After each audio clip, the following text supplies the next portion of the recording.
Job करायचा का freelancing करायची, हे सगळ्यात मोठं कन्फ्युजन आहे. हा सेम प्रॉब्लेम तुमच्यासोबत पण होत असेल तर हा व्हिडिओ तुमच्यासाठी.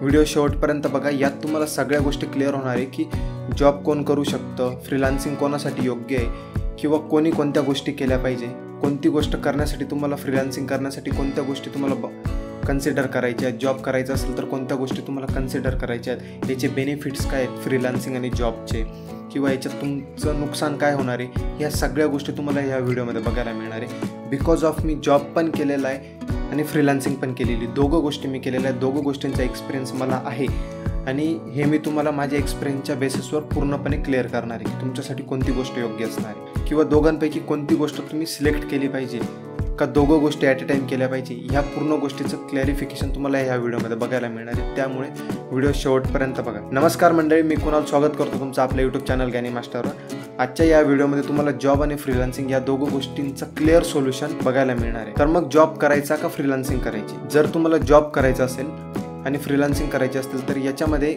एक कॉमन गोष्ट आहे, ती म्हणजे टाईम. जर तुम्हाला जॉब करायचा असेल तर जॉबमध्ये तुम्हाला फिक्स टाईम द्यावा लागतो आणि फ्रीलान्सिंग करायची असेल तर इथं तुम्हाला टाईमाचं कोणत्याही प्रकारचं बंधन नाही. तुम्ही घरी असाल, तुम्ही कुठं रिलेटिव्हकडे असाल, तुम्ही कुठे फिरायला गेलेले असाल, तुमच्याकडे तुमचं मोबाईल, लॅपटॉप आणि इंटरनेट कनेक्शन जर असेल तर तुम्ही कोणत्याही लोकेशनवरून वर्क करू शकतात फ्रीलान्सिंगमध्ये. पण जॉबमध्ये तसं नाही. जॉबमध्ये तुम्हाला एक फिक्स डेस्क आहे, एक फिक्स लोकेशन आहे, एक फिक्स ऑफिस आहे. अंटिल अँड अनलेस जर तुमच्याकडे रिमोट जॉब नसेल तर. जर तुम्हाला ऑफिस जॉब असेल तर त्यावेळेस तुम्हाला टाईमाचं बंधन आहे, तुम्हाला लोकेशनचं बंधन आहे. रिमोट जॉब जरी असेल पण तुम्हाला एक फिक्स टाईम दिलेला असतो, त्यावेळेत तुम्हाला वर्क करायचं आहे. तर मग जर तुम्हाला फिक्स टाईमात वर्क करायचं असेल तर तुम्ही जॉब करू शकतात, आणि जर तुम्हाला टाईम फ्रीडम हवा असेल तर तुम्ही फ्रीलान्सिंग करू शकता. दुसरं, इन्कम. जॉबमध्ये तुम्हाला एक फिक्स इन्कम हा एव्हरी मंथ मिळत असतो, तसं फ्रीलान्सिंगमध्ये नाही आहे. फ्रीलान्सिंगमध्ये तुम्हाला जर का क्लायंट मिळाले तर त्या मंथमध्ये तुमच्याकडे इन्कम येतो, क्लायंट नसतील तर इन्कम नसेल. आणि फ्रीलान्सिंगमध्ये तुमच्या इन्कमला लिमिट नाही राहत. तुमच्याकडे जर का समजा जास्त क्लायंट आले तर तुमची इन्कम ही जास्त प्रमाणात होऊ शकते, तसं जॉबमध्ये नाही. जॉबमध्ये तुम्हाला एक फिक्स अमाऊंट ही तुम्हाला एव्हरी मंथ तुमच्या अकाउंटमध्ये येत असते, तसं फ्रीलान्सिंगमध्ये नाही. फ्रीलान्सिंगमध्ये लिमिट नाही. तुमच्या जेवढं पोटेन्शियल असेल, जेवढं हाय अमाऊंट तुम्ही क्लायंट क्लोज करू शकता, जेवढं जास्त वर्क करू शकता तेवढी इन्कम तुम्ही इथून जनरेट करू शकता. इन्कम होईलच असं पण नाही फ्रीलान्सिंगमध्ये. कधी कधी क्लायंट नाही मिळाले तर एखाद्या मंथमध्ये इन्कम पण नाही होत, तर ही रिस्क तुम्हाला घ्यावी लागेल. म्हणजे क्लिअर आहे, जॉब करायचा असेल तर फिक्स इन्कम आहे आणि फ्रीलान्सिंग करायची असेल तर इन्कम तुमची सस्टेन नसते. फ्रीलान्सिंग करायची असेल तर तुमची इन्कम फिक्स नसते, ती इन्कम तुमची खालीवर होत असते. थर्ड आहे तुमचं वर्क. आता जॉबमध्ये तुमचं वर्क आहे, तुमचा बॉस डिसाईड करतो की तुम्हाला आज कोणतं वर्क करायचं आहे, उद्या कोणतं वर्क करायचं आहे, किंवा कोणत्या गोष्टीला तुम्हाला प्रायोरिटी द्यायची. तसं फ्रीलान्सिंगमध्ये नाही. फ्रीलान्सिंगमध्ये एखादा प्रोजेक्ट तुम्ही घेतला तर त्या प्रोजेक्टवर कोणत्या दिवशी काय वर्क करायचं आहे, कसं वर्क करायचं आहे, त्याचं प्लॅनिंग काय हे तुम्ही डिसाईड करणार, आणि किती वर्क करायचं आहे, काय करायचं आहे हे तुम्ही डिसाईड करणार. किती वर्कची अमाऊंट तुम्हाला मिळाली, तुम्हाला कोणत्या गोष्टी करायच्या आहे, काय करायच्या आहे हे तुम्हाला फ्रीलान्सिंगमध्ये मिळणार आहे. जर जॉब करायचा असेल तर मग तुमचा जो वर्क आहे तो तुम्हाला जो असाईन केलेला असेल तुमच्या सिनियर टीमकडून किंवा तुमच्या बॉसकडून, तुमच्या मॅनेजरकडून, ते वर्क तुम्हाला करायचं आहे. त्यानंतर नेक्स्ट आहे तुमचं ग्रोथ ऑपॉर्च्युनिटी तुम्हाला कुठं मिळणार आहे. तर तुम्हाला जॉबमध्ये ग्रोथ ऑपॉर्च्युनिटी ही लिमिटेड असणार आहे. आता फॉर एक्झाम्पल तुमच्याकडे काही स्किल असतील तर तिथं तुम्हाला स्किल इम्प्रूव्ह करण्याची ऑपॉर्च्युनिटी जास्त मिळते जॉबमध्ये, बिकॉज ऑफ तुमचे सिनियर. आता तुम्ही एखादं ॲज अ इंटर्न म्हणून किंवा फ्रेशर म्हणून एखादी कंपनी जॉईन केली तर तिथं तुमचे जे सिनियर असतील त्यांच्याकडून तुम्हाला बऱ्याचशा गोष्टी शिकायला मिळतात. तसं फ्रीलान्सिंगमध्ये नाही. फ्रीलान्सिंगमध्ये तुमची एक लिमिट फिक्स असते. तुमच्याकडे जेवढं नॉलेज आहे त्या नॉलेजच्या बेसिसवर तुम्ही वर्क करत असतात. इवन जर तुम्हाला नवीन गोष्टी शिकायच्या असतील तर तुम्ही कोर्सेस असतील किंवा तुम्हाला स्वतःला एक्सप्लोअर करून तिथून शिकायचं असेल, तिथं तुम्हाला कोणाचा गायडन्स मिळत नाही किंवा कोणाचा सपोर्ट मिळत नाही, तो तुम्हाला जॉबमध्ये मिळतो. जॉबमध्ये तुम्हाला बऱ्याचशा गोष्टी शिकायला मिळतात, या गोष्टी शिकायला मिळतात. म्हणजे स्किल ग्रोथ ही तुमची जॉबमध्ये जास्त होते ॲज कम्पेअर फ्रीलान्सिंग. आणि बाकीच्या गोष्टी बघितल्या, सॅलरी असेल, इन्कम असेल, हे मी तुम्हाला आधी पण एक्सप्लेन केलं.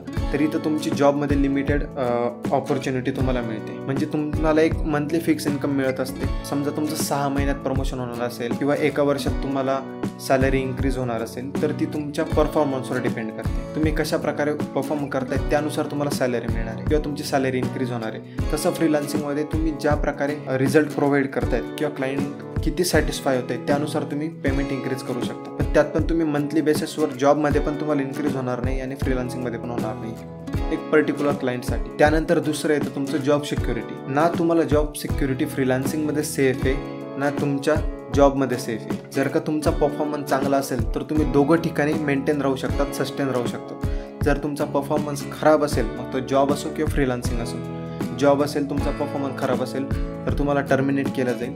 फ्रीलान्सिंग करत असाल, तुमचा परफॉर्मन्स खराब असेल, तुम्ही क्लायंटला रिझल्ट देत नसाल, चांगल्या क्वालिटीचा वर्क देत नसाल, तर क्लायंट तुमच्याकडून प्रोजेक्ट काढून घेईल आणि प्रोजेक्ट दुसऱ्याला देईल. म्हणजे दोघीकडे तुम्हाला रिस्क आहे.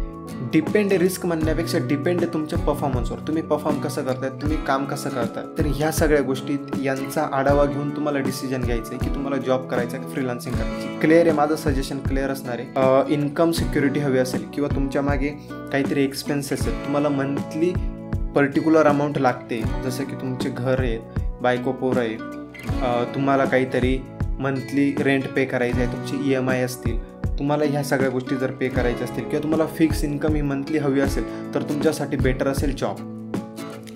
तुम्हाला ह्या अशा सगळ्या गोष्टी नाही आहेत, तुम्हाला फॅमिली सपोर्ट आहे, स्टुडंट असाल किंवा फादर वगैरे सपोर्ट करतायत, ते जर सांगतायत की तुला जे करायचं कर, मग त्यावेळेस तुम्ही फ्रीलान्सिंग करत जाऊ शकता. जॉब प्लस फ्रीलान्सिंग तुम्ही करू शकतात का? डेफिनेटली तुम्ही करू शकतात, पण मग त्यावेळेस तुम्हाला तुमच्या ह्या गोष्टी मॅनेज कराव्या लागतील. बिकॉज ऑफ 8 ते 9 तास जॉब करून येऊन तुम्हाला फ्रीलान्सिंग परत तेवढ्याच क्रिएटिव्हिटीने करणं हे थोडं क्रिटिकल जातं. तुम्ही करू शकत असाल तर वेल अँड गुड, बट लोक करतात job plus freelancing. I hope तुम्हाला फ्रीलान्सिंग करावी का जॉब करावा ह्या गोष्टी क्लिअर झाल्या असतील. जर याच्या रिलेटेड तुम्हाला अजून पण काही क्वेश्चन असतील तर तुम्ही कमेंट सेक्शनमध्ये मला विचारू शकतात. मी डेफिनेटली तुमच्या क्वेश्चनचा आन्सर करेन. कमेंटमध्ये नक्की कळवा तुम्ही जॉब करणार आहे का फ्रीलान्सिंग करणार आहे. आणि फ्रीलान्सिंग करणार असाल तर काही टिप्स असतील तर त्या तुम्ही डेफिनेटली कमेंट सेक्शनमध्ये सांगा, जेणेकरून याचा यूज दुसऱ्या लोकांना पण होईल. व्हिडिओ आवडला असेल तर व्हिडिओला लाईक करा. अशाच इन्फॉर्मेटिव्ह व्हिडिओसाठी आपल्या चॅनलला सबस्क्राईब करून घ्या. सोबतच बेल आयकॉन प्रेस करायला विसरू नका. तर मग भेटूयात नेक्स्ट व्हिडिओमध्ये. तोपर्यंत जिथं बी राहाल सुरक्षित राहा. जय हिंद, जय महाराष्ट्र.